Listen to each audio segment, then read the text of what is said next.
This war is a precedent, it's a fight for a precedent that one country can annex the territory of another one, commit all kinds of the war crimes, and then hope to get away with it. And the authoritarian regimes of all over the world, they are watching. They are watching precisely. They are watching at how the West reacts, including confiscation of assets. They are watching of what's happening in the United Nations. They are watching of everyone who is trying to stay away. And they're watching closely because they want their opportunity as well.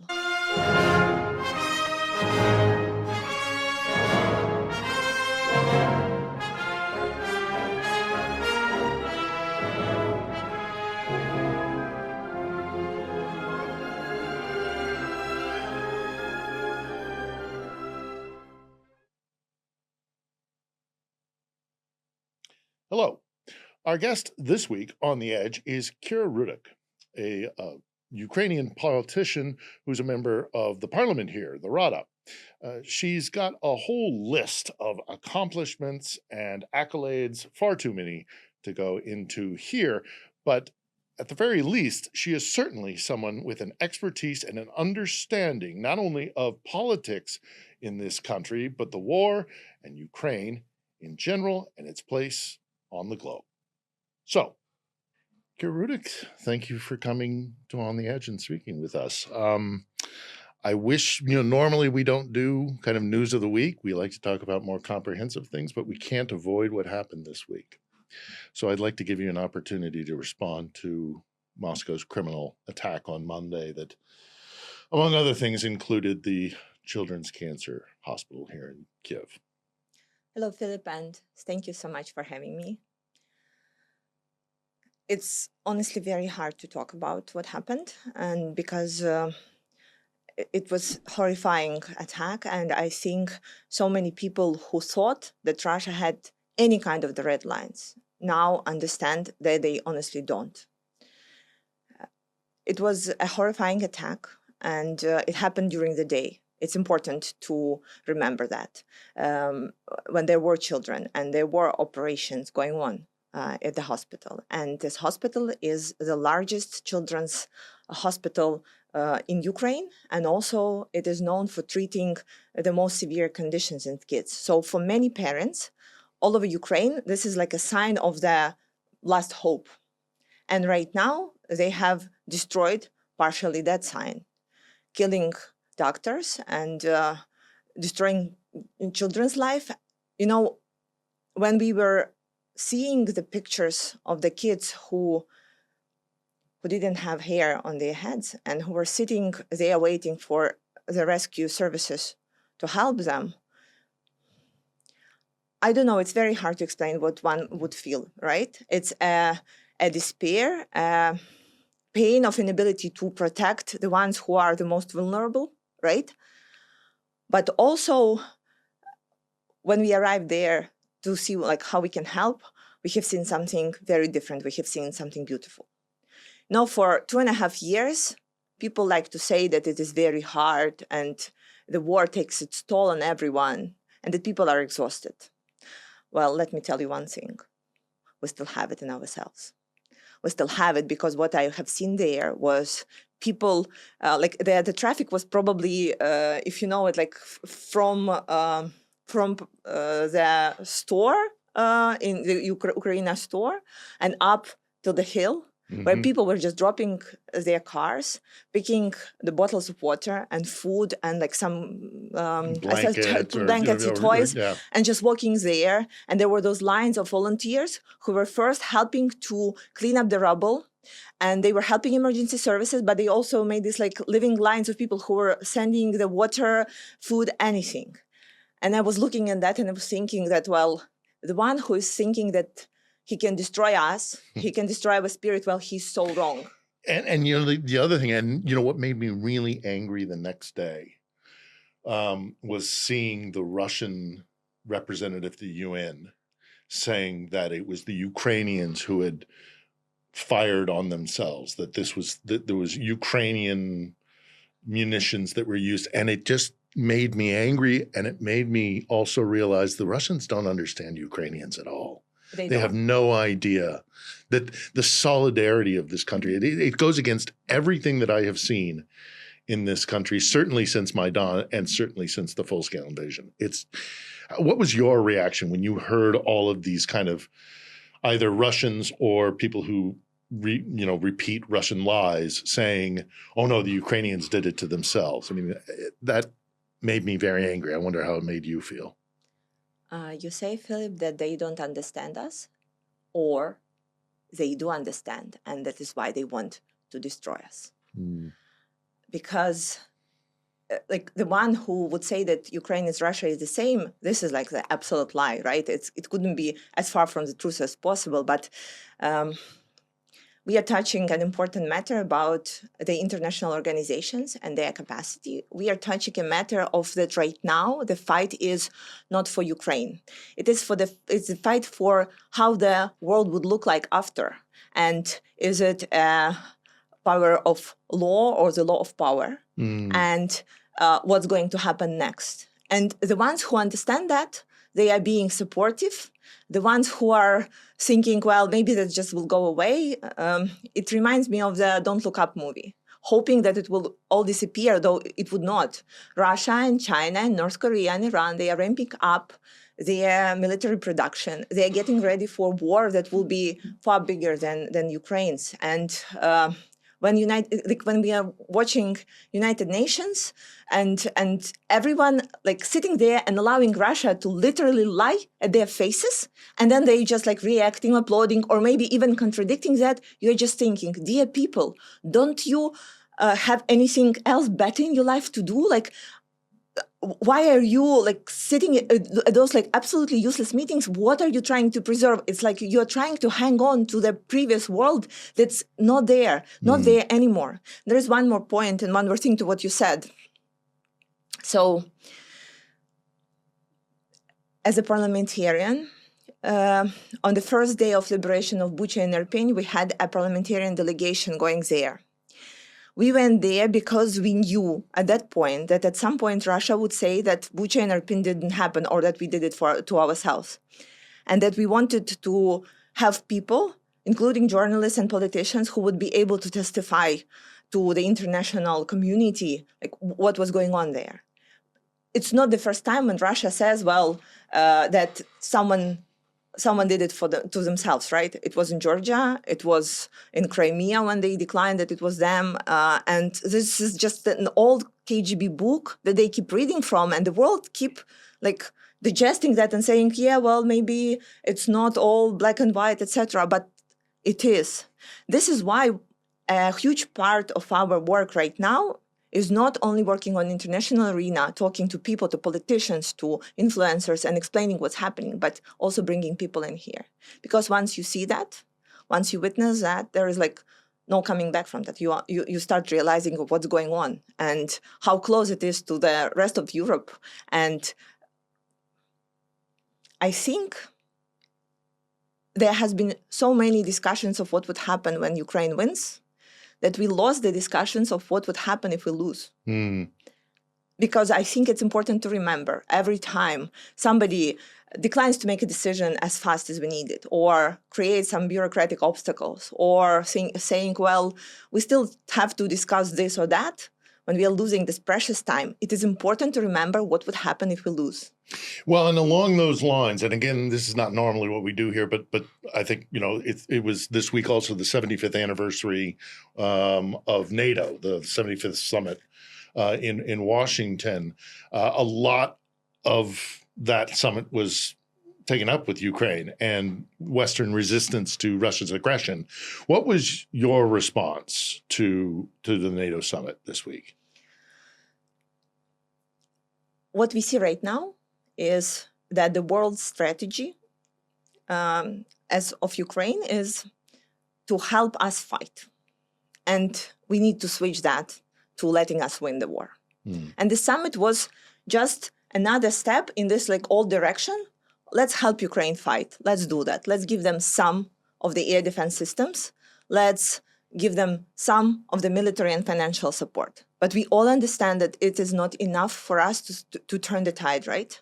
And every time when I hear the word NATO, I want to remind everyone why NATO was created. It was an alliance created to defend the democratic world against Soviet Union, right? So right now it is us who are actually executing on the goal of NATO. And it would be so fair to allow us, like, to do the job very well, to do it till the end, to win the war, and to make sure that Russia would not be able to attack us again. And it's not happening. It's obviously not happening. I want to take my hat off to the team that is working right now, and to President and everyone who is helping out, that perhaps this is the maximum that we could have gotten in the situation. And if we look at this last 2.5 years, we have gone from so many no's. We learned how to work with political no, right? Like, no, you cannot have wide-range weapons. No, you cannot have tanks. No, you cannot have Patriot missile systems. You cannot have fighter jets, Leopards and fighter jets. Yeah, well, we learned how to work with that and turn it from no to, well, maybe, to yes. And we know how to advocate. We know how to push. We know how to appeal to people's emotion. We know how to fight because we are actually fighting for our people here. Every time I come back from my international trip, I talk to our soldiers, I talk to our colleagues who are fighting at the front, and they are asking me those simple questions like, don't they understand what's going on? Or like, why is it taking so long? Or do they remember about us? So then every time I'm working in DC or in Brussels, I'm thinking, like, what am I going to tell people back home? And these are the ones who we pledged to protect and to work for.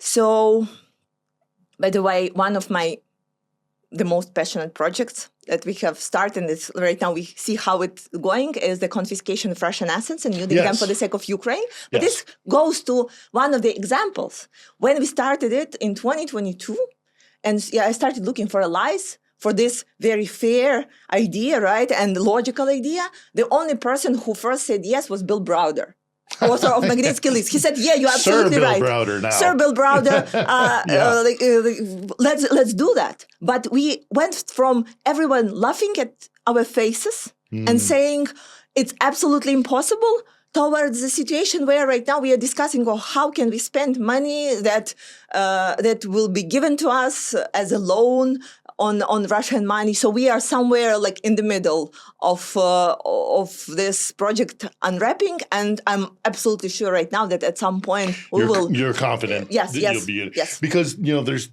I want to give you the opportunity to respond to the criticism of that plan.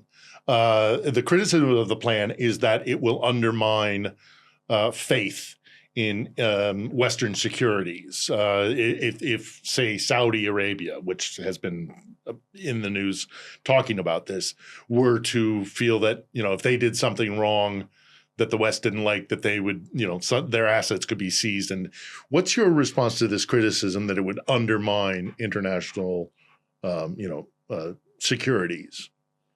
It wouldn't undermine it. It will show a very strong message that if you are about to start a war of aggression, commit all kinds of the war crimes, and hope that you will get away with that, well, no, that's not going to happen. Your money will be confiscated. And I think the world needs this sign. It needs to see that the West means business, right? And it's actually very interesting how certain facts are flipped, because, look, Putin and his clique of Russian oligarchs, they were preparing to the war, right? And they were putting their money not into Saudi Arabia, not into India or Brazil or any other of their allies.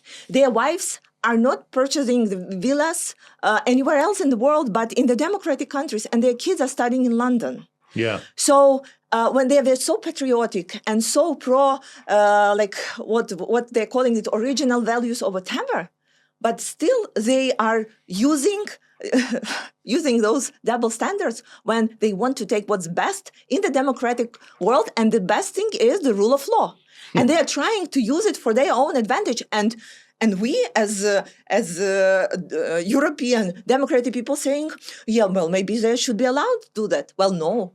No. And I think this is the main mindset change that needs to happen, is you cannot you cannot go and tell aggressor that they can do whatever they want.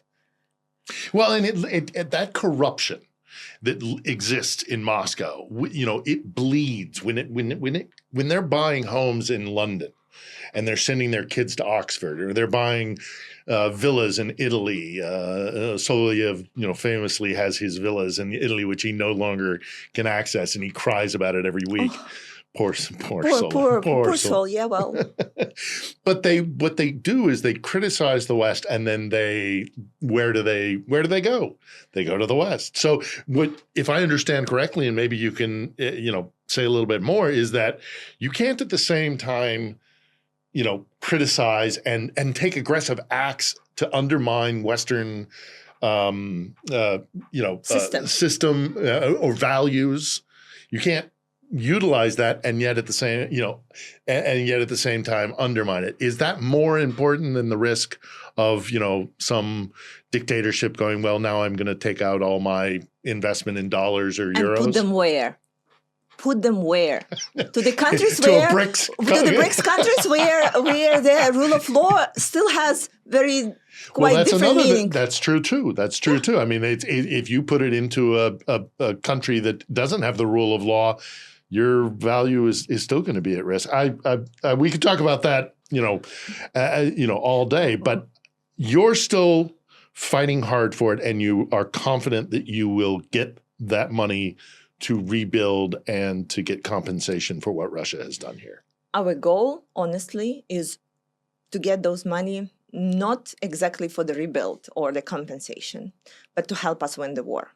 I think that would be the most fair and logic way of going. And this is why when we were in works with the G7 representatives on making sure that the money that will be given to us this year, 50 billion loan secured by Russian money, there is no limitation of how we can use those money. It's not only rebuild or humanitarian or whatever. It's like use it as you like, and you know how we like. We need to get weapons, we need to get ammunition, and it is all can be bought for money, and this is where it should be spent. It is important to talk about rebuild, and it breaks my heart about every time when we see an attack, and I know that people losing their lives, losing their homes, and basically having all their lives, Red Cross and everything that they have worked for the whole of their lives. But every time we are rebuilding something, we need to understand that it also can be targeted every day. And this is why the first and foremost expense that should be is the defense. And this is why we will be advocating that all of the money that we are getting, we will spend them wisely on protecting ourselves. Yeah, because if you're constantly, rebuilding something while you're still in the state of war, the Russians will just destroy it the next day. You see what's happening with our energy system, right? And we are all feeling that every single day. Every single day. And the question is, if we rebuild something, and even if the miracle happens and we will be able to create some backup plans till the winter hits, the main question is, wouldn't Russia attacks that again over and over? So it's a never-ending story unless the first right step is taken as getting Ukraine as many air defense systems as we need, as we require. Obviously, we do not have enough right now. And I can tell you there is one thing, it's worse to sit in a bomb shelter when there is no lights, no air conditioning, and children do not have the device charged. So you can imagine. But there is one thing that is worse than that, is when you're sitting and you just hoping that the brave men and women who are right now working in air defense, they would have enough of their missiles to take down the missiles that are coming our way. Well, you know this firsthand because your own house was caught in a shockwave, or was just, and you live presumably in a residential area, so this also draws criticism to Russia's claim that they don't hit civilian areas. But you're right. Everybody who lives in Ukraine, there is no safe place in Ukraine. There is no guarantee when you are going to sleep at night that you will wake up in the morning. Mm-hmm. So. Yeah, it's a tough one to bring up all those memories. It was January 2nd. Mm-hmm. So you can imagine January 2nd, usually at day when people Still a little hungover, maybe. hungover, like putting together Well, like list for like of the New the New Year's and Year resolutions sure, that you are yeah. not gonna keep, right? And so it was 7 a.m. And it's important to remember that it was minus 18 outside. And I remember how the air raid siren launched, and I was on the way to under the stairs at home where we sit during situations like this, where, you know, in normal life we were putting our old bags of shoes and your storage yeah. like luggage, and this is where we hide. And I was on my way when I have seen how the windows of my living room were pulled out of their frames and thrown into the middle of the room. Terrifying. And the glass was everywhere, and the dark fog was everywhere, and the sound was just terrifying. And I remember how I ran outside to see if my neighbors are okay, and how it all felt like Armageddon, honestly. And the attack continued. So the missile hit approximately maybe 400 meters from where I live. So you can imagine like the blast and what happened to the building where it hit and the nearby buildings. It was basically the rubbles. So the building that was attacked, it's a residential building, like Soviet 9-story building, 6 entrances, and it all burned to the shell. So 5 people were killed, 200 people lost their apartments, like forever, and they had to pull out their life from cracks. So I remember that we were trying to put down the fires and check out, and we were waiting for ambulances for our neighbors that were not as lucky as me, because I just had minor injuries, and I'm so grateful for that. But there was also an amazing thing with people uniting. I remember how people were coming to help out and asking, like, what do we need? Helping to close the windows, because with minus 18, you can imagine how quickly all the pipes would collapse, etc. From that moment, every time that someone is saying that Putin wants peace, I can tell them that I have a proof that he does not. And this proof is 7 bags of shattered glass that I just have taken from my backyard. And it's you know, there was, they keep saying they never hit civilian areas. They only target military areas. I mean, it's just, anybody who lives here knows that that's not true. We saw it on Monday. We saw it January 2nd when your home was hit. They don't, as a matter of fact, they intend to attack civilians because they want to break Ukraine's will. And every time I hear stories about people coming to their neighbors' assistance, or at the hospital this week, you know, creating human chains to carry water up to the children. It's a fundamental lack of understanding, both in Russia, but I also think in the West, of what's happening here. I've never seen Ukraine. I've never seen a country as unified. As I've been coming to Ukraine for 21 years, 22. I have never seen it as unified as it is. It is the sense of community and strength of your neighbor, of fellow Ukrainians. Are you able to express this? I think it's a lost cause to try and explain it to Russians, but when you go to the West, are you able to convey to them what's happening here? Do they understand both the strength of the Ukrainian people and their will to resist no matter what? But also, do they understand the suffering that's going here? Are you able to, did they get it when you meet with them in the West? It's very hard, almost impossible for a person sitting in a peaceful city. Even for us, when we are walking around in Kyiv, like when was fantastic summer going on, it's very hard for humans' brain to imagine that just like this, there could be another missile attack. And this is why in Brussels, in DC, they understand like the suffering, but they cannot imagine that, because this is the only thing that you cannot understand it from the TV, right? You have to see it, you have to talk to people, you have to understand it.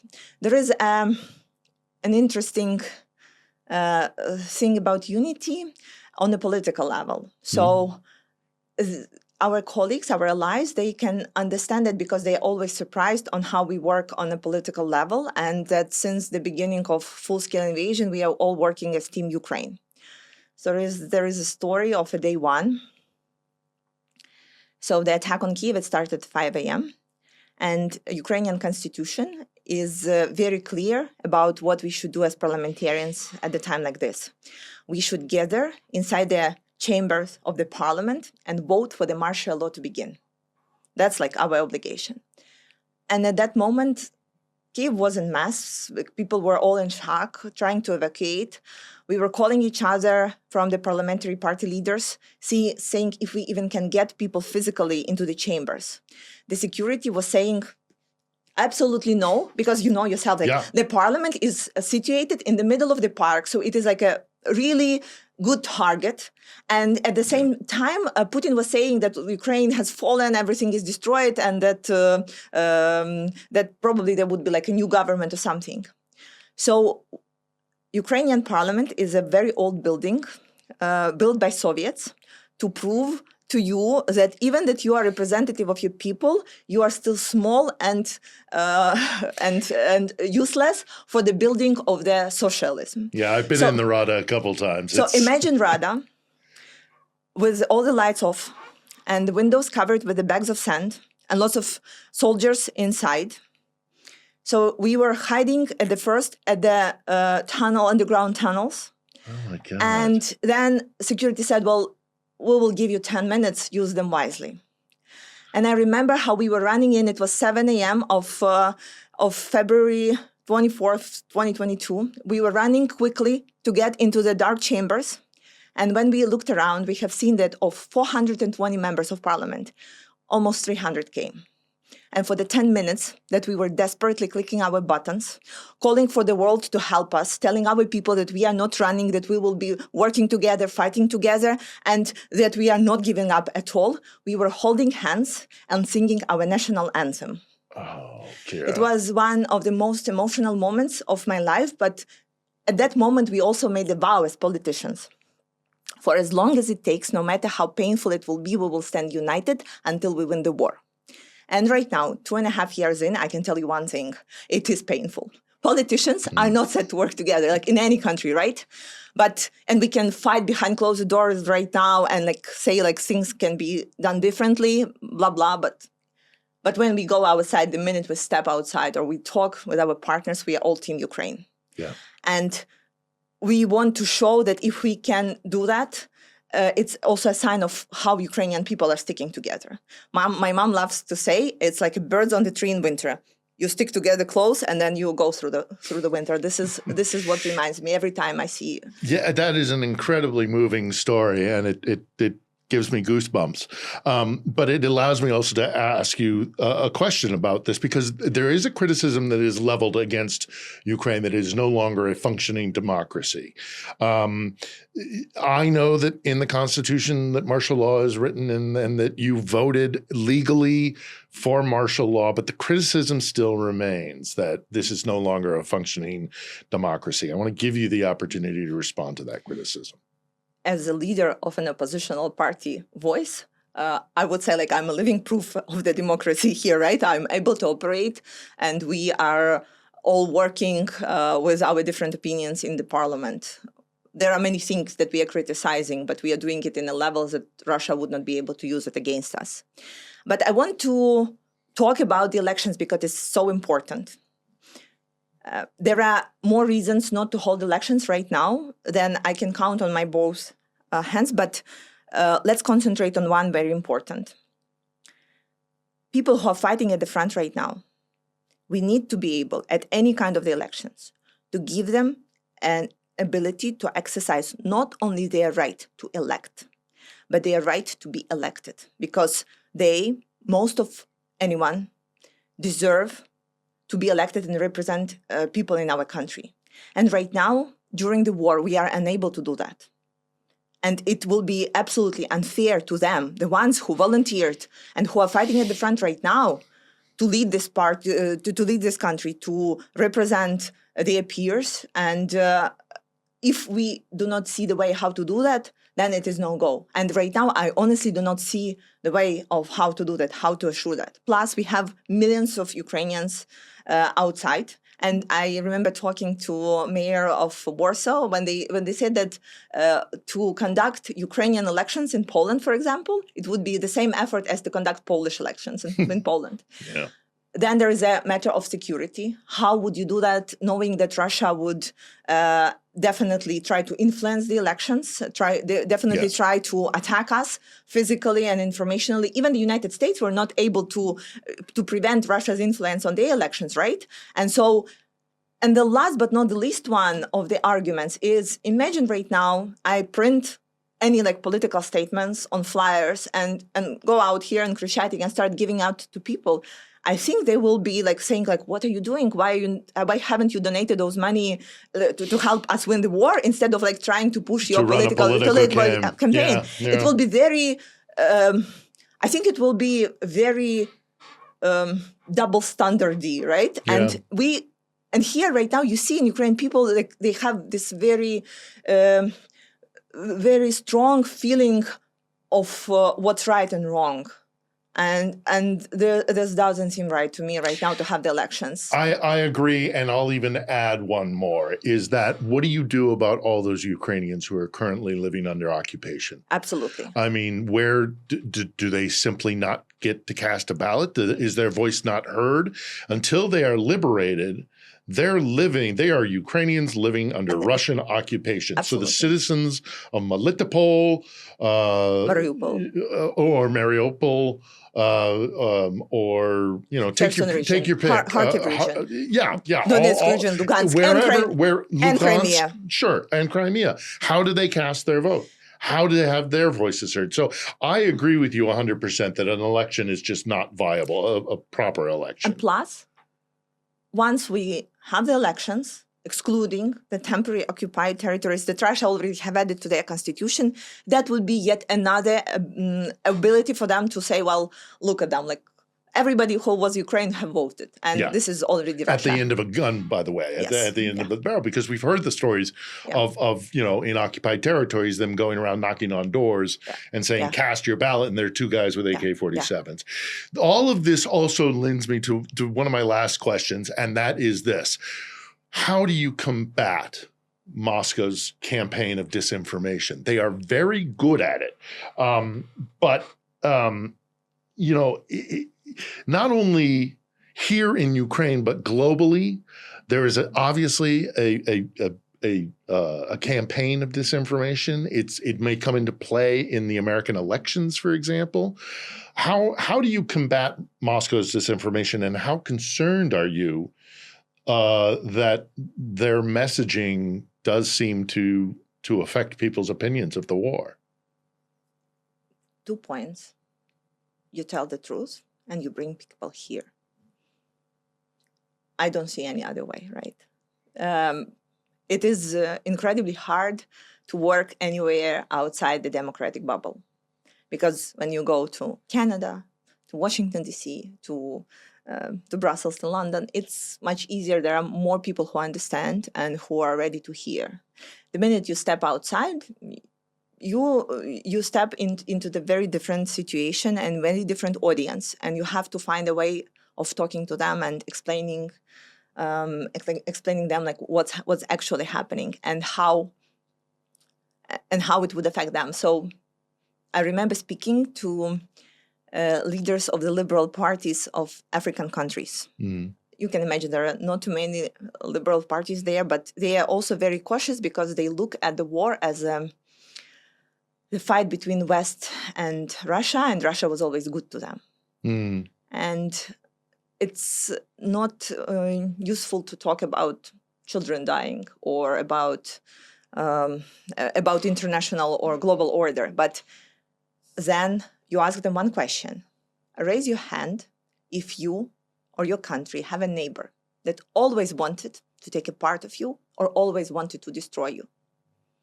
Raise a hand if you think that this neighbor would take Russia's impunity as a chance to do the same to you.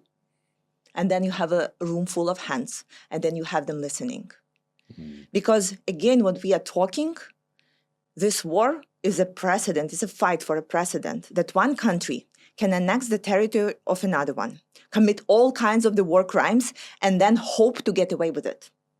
And the authoritarian regimes of all over the world, they are watching. They are watching precisely. They are watching at how the West reacts, including confiscation of assets. They are watching of what's happening in the United Nations. They are watching of everyone who is trying to stay away. And they're watching closely because they want their opportunity as well. And this is why when we are working with Taiwan, who knows that what's happening in Ukraine directly affects them.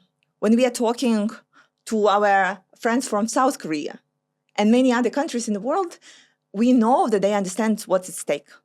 And this is why it gives us even more strength, because we know that we are fighting for the basically new world security that we need to leave to the next generation. There is one thing I want to end with. You know, there are so many questions right now on how the world would end and how, like, isn't peace possible? Or, like, what about the peace deals? So I was born in Ukraine just before Soviet Union collapsed. And during my career as an IT entrepreneur and then as politician, I was always affected by what was happening to my country, right? Then so it was a poverty of 90s, then it was 2000, then was a revolution, and then the war. And I became a politician with very naive, but very true idea that we will work so the next generation of Ukrainians will be more free with their choices and will not be affected by what's happening in the country so much, that they will be able to pursue their dreams better than I was able to do. And right now, we are robbed of that. Because this next generation of Ukrainians, they have seen dead bodies, they know how to study or how to act during the air raid siren. They have to ask their parents the question that no parent can answer normally is, Mommy, are we refugees now? So there is one thing that we owe to those kids.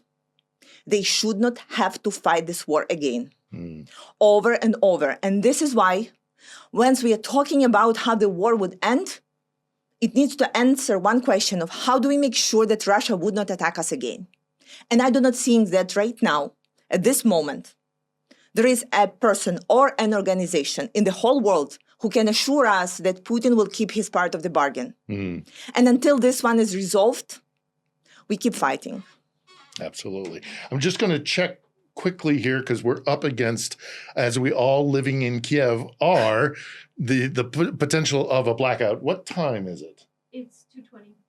2:20. Oh, well, we've got a little bit more time. Let me ask you two quick questions here. How when we talk about politics and Putin, you can't trust Putin, but then there's also the potential that you're going to have a different White House, a new American administration. As a Ukrainian politician, I'm sure you want to be very careful with what you say about this. And obviously, this is a domestic American issue. Nevertheless, whoever is in the White House, the next administration will affect things here.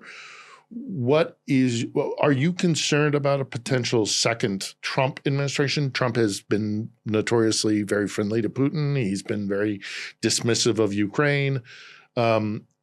What are your concerns about the American election, the upcoming American election, if you have any?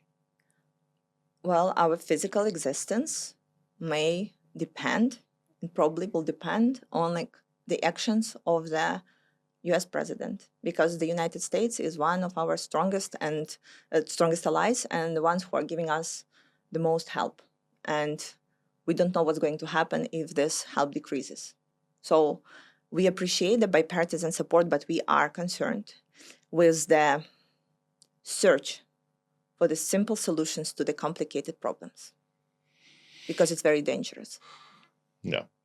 Well, we're gonna call it here, but I want to ask one last just blanket question, and that is, what are your hopes for you talked a little bit about the next generation not having to worry about another war with Russia, but let's talk about Ukraine. What country are you trying to build after the war is over? And there is a Ukrainian victory, which I have no doubt is going to happen. There will be a Ukraine. It will include Odessa. There will be a sovereign Ukraine. Of this, I have no doubt. So my question is, what kind of Ukraine are you trying to build? Short words is a European state. We are building a European state here. And we are so proud of the progress that we have made in this matter during the full-scale invasion. And because we are voting for this progress in Parliament every time we gather, it takes like enormous amount of pride that we are pushing our country where our people want it to be pushed. You know, when it was probably the first good news after the full-scale invasion started, when the candidacy decision for Ukraine to European Union was made. And I remember calling my dad, who lives in Western Ukraine, and he said, well, I don't know what the candidacy means, but I know our country has a future. And it was very important. And right now, though we will have to do probably 1,000 more small steps until we are there, but this is how I would describe like what we are looking at. Every time I go to Poland, and we are so appreciative for what they have done for us, I look at what they have achieved with a bittersweet feeling, because I say, well, we could have had that. And this is why when we are talking, not getting into details of free, rebuilt Ukraine, where people returned with the emotion to rebuild better, to show an example of a new Eastern European tiger raising. You know, it's true, the hope is the main fuel that we are running on right now. And sometimes I'm not allowing myself to think about it too deeply, because we know that the dark days are still in front of us and we are getting ready to a very complicated winter. But if I can finish with something. So when the attack on Kyiv happened on January 2nd, I have a backyard and I love gardening. I really love it.